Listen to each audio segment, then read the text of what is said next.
Hey guys, so welcome back to a new tutorial, and today we are talking about how to download Instagram Reels. Some users don't know how to download the Reels and videos from Instagram. It is very important for someone, and if he don't know, obviously it's very difficult for you to understand and download Instagram Reels on his profile. But today I have a simple tutorial where I could explain you a complete guide. First of all, do subscribe and hit the bell icon for more tech tips, reviews and secret hacks.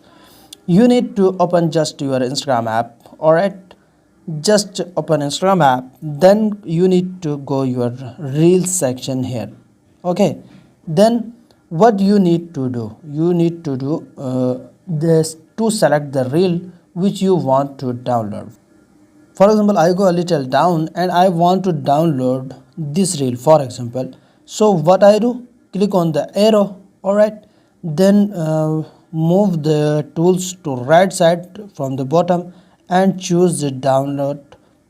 Okay, just need to click on the download button. Once you do that, in the next few moments, 5 to 6 seconds, the Instagram reel will be downloaded in your gallery. I hope the short tutorial is helpful for you, so don't forget to like, comment, share, subscribe, and I will see you in the next one. Goodbye, best of luck.